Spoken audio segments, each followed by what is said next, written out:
All right, let's continue the program on this Saturday, and we want to say thank you and hello to a brand new sponsor here on Agribusiness Weekly, American Ag Credit, money for agriculture. Be sure and contact them today and say thank you very much for supporting farm programming here.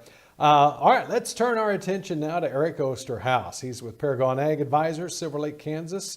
And Eric, first of all, let's talk about the gain that we have seen over the last week and a half here, what we've done to the corn market, what we've done to the wheat market.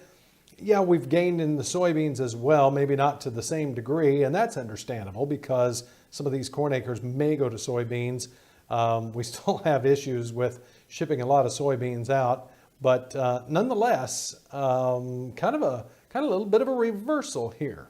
Yeah, obviously the last 3 weeks have been pretty exciting. All our weather concerns.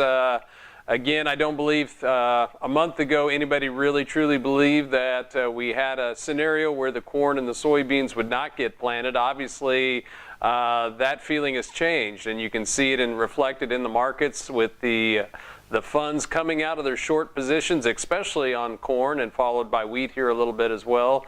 Beans have followed, although a little more reluctantly than what we've seen on the moves we've seen in corn and wheat, and that does make sense, as you mentioned before. And again, it is a weather market now. The easy money's out, so to speak. We do need to keep giving ourselves some good supply side fundamentally bullish news to keep the market moving in the right direction. And all eyes will continue to be on our planting progress reports. I do know that at some point we'll stop focusing so much on the acres that are planted, and we'll gradually move on to yield, as that is going to be an ongoing concern as well.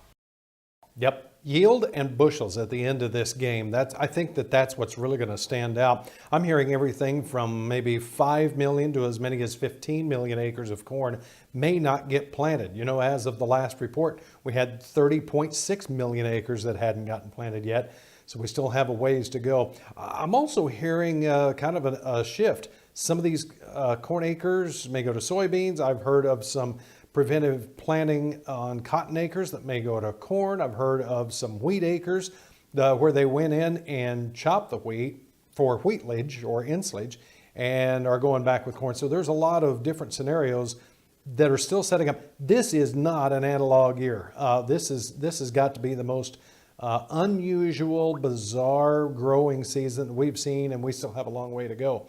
So I like the point that you make. We'll probably switch from a weather market to eventually a final bushels market at some point. But we've got a USDA report that's going to be out this Tuesday, and then we've got another one on the 28th of this month. I can't see a case where the USDA is going to do too much to adjust the numbers just yet. Yeah, that would be surprising. That's not typically what the USDA does. Even if everybody believes these acre numbers, especially on corn, are going to shrink, we probably won't see that come out all in a big rush, and maybe rightfully so. But again, they'll probably piecemeal that out as we move along. But the attention in the meantime between now and those reports again, it will continue looking at the weather and continue looking at demand and continue to look at money flow that's going on out there. And, I think the word for the day, or at least for the next 4 to 6 weeks, is volatility. I feel we're going to see a lot of that. Have we flushed all of the shorts out of this corn market, you think? We certainly put a serious dent in it. So yes, I think you've gotten a lot smaller on that position.